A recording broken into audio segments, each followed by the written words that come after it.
شهر رمضان الذي أنزل فيه القرآن هدى للناس وبينات من الهدى والفرقان. السلام علیکم ورحمۃ اللہ وبرکاتہ. الحمد للہ رب العالمین والصلاة والسلام علی رسولہ الامین وعلى آلہ وصحبہ اجمعین. اما بعد، قال اللہ تبارک وتعالی فی القرآن الکریم: اعوذ باللہ من الشیطان الرجیم، بسم اللہ الرحمن الرحیم. یا ایہا الذین آمنوا کتب علیکم الصیام کما کتب علی الذین من قبلکم لعلکم تتقون. محترم سامعین اکرام، آج کے اس درس میں جس موضوع کے تحت کچھ باتیں عرض کرنا چاہتا ہوں وہ ہے رمضان کی فضیلت. سامعین اکرام، ماہ رمضان کو جتنی فضیلت ہے دوسرے مہینوں کو اتنی فضیلت نہیں ہے. تو آئیے آج کے اس درس سے ہم سمجھتے ہیں، جانتے ہیں کہ اس مہینے کو کیا کیا فضیلتیں ہیں. سامعین اکرام، یہ مہینہ روزہ رکھنے کا مہینہ ہے.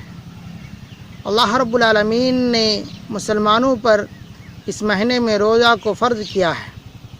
اللہ رب العالمین کا ارشاد ہے: یا ایہا الذین آمنوا کتب علیکم الصیام کما کتب علی الذین من قبلکم لعلکم تتقون. یعنی اے ایمان والو، تم پر روزہ فرض کیا گیا جس طرح کہ تم سے پہلے لوگوں پر روزہ فرض کیا گیا تھا، تاکہ تم متقی بن جاؤ. یہ مہینہ خالص توبہ و استغفار کا مہینہ ہے. اللہ رب العالمین کہتا ہے لعلکم تتقون، یعنی توبہ و استغفار کر کے اللہ رب العالمین کی رضا جوئی اختیار کر کے مکمل طور پر متقی و پرہیزگار ہو جانے کا یہ مہینہ ہے. اس مہینے میں اللہ رب العالمین نے ہمیں بے شمار برکتیں عطا کی.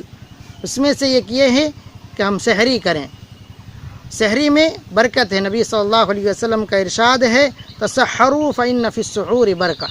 تم لوگ سحری کیا کرو، اس لیے کہ سحری میں برکت ہے. اور برکت کے اعتبار سے ہے فجر سے پہلے جاگنا، جس وقت اللہ رب العالمین آسمانی دنیا میں آ کر پکار کر کہتے ہیں، لوگوں سے دعا مانگنے کو کہتے ہیں.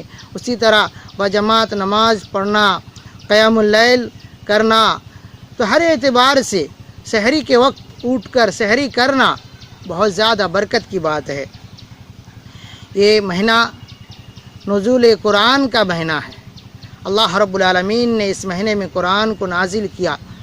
فرمان الہی ہے: شہر رمضان الذی انزل فیہ القرآن. یہ وہ مہینہ ہے جس مہینے میں قرآن نازل کیا گیا. یہ مہینہ قرآن کریم کی تلاوت کا مہینہ ہے.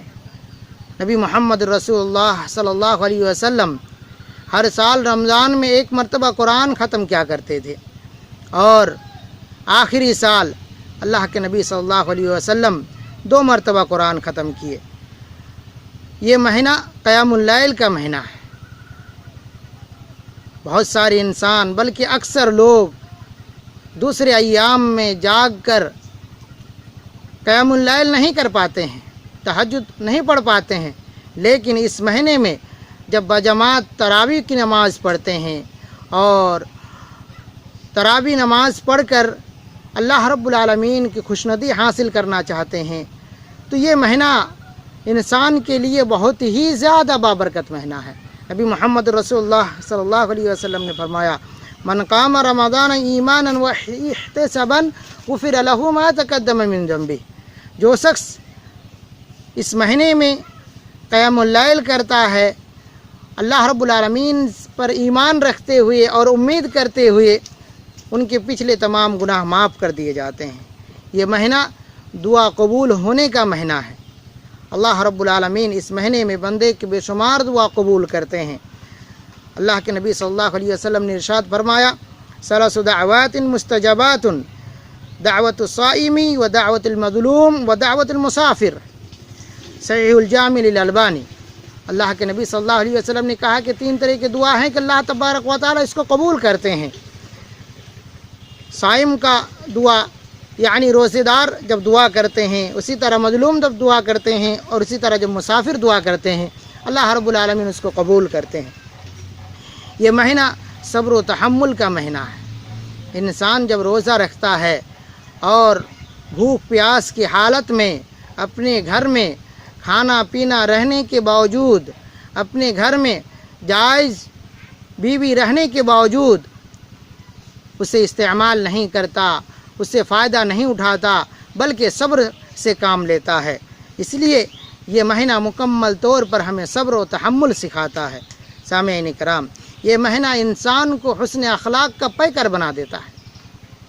جب انسان روزے کی حالت میں رہتا ہے، تب جب کوئی اسے گالی گلوز کرتا ہے یا اسے جھگڑتا ہے تو وہ کیا کہتا ہے؟ انی صائم، میں روزے سے ہوں، اور روزے سے ہوں کہہ کر چپ ہو جاتا ہے، یعنی نہ اسے جھگڑتا ہے نہ گالی دیتا ہے۔ اس لیے انسان کو مکمل طور پر حسن اخلاق کا پیکر بنا دیتا ہے۔ سامعین کرام، انسان کو یہ مہینہ مکمل طور پر اس کے جسم کے اعضاء کو بہت ساری گناہ سے محفوظ رکھتا ہے۔ بہت سارے انسان دوسرے ایام میں گناہ کیا کرتے تھے، لیکن رمضان آنے کی وجہ سے ان تمام گناہ سے پرہیز کرتے ہیں اور وہ گناہ نہیں کرتے ہیں۔ غرباء و فقراء و مساکین پر احسان کرنا سکھاتا ہے یہ مہینہ، لوگوں کو افطار کرانا، لوگوں کو کھانا کھلانا، یہ تمام چیز یہ مہینہ سکھاتا ہے۔ اسی طرح یہ مہینہ جب شروع ہوتا ہے تو اللہ رب العالمین جنت کے دروازے کھول دیتے ہیں اور جہنم کے دروازے بند کر دیتے ہیں۔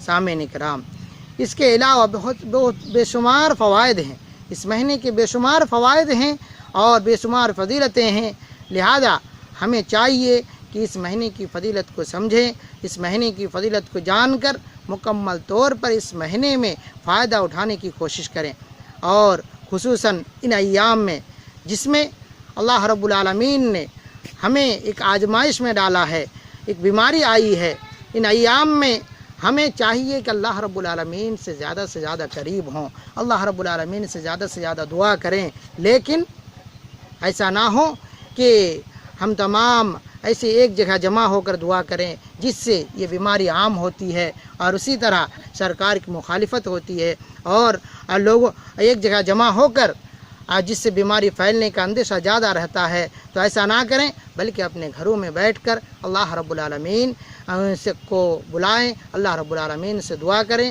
اللہ رب العالمین سے مانگیں، اللہ رب العالمین سے استغفار کریں، اللہ رب العالمین سے دعا ہے۔ الہ العالمین تو ہم تمام کو اس مہینے کی فضیلت کو سمجھ کر عمل کرنے کی توفیق عطا فرما، آمین۔ وصلی اللہ علی النبی، السلام علیکم ورحمۃ اللہ۔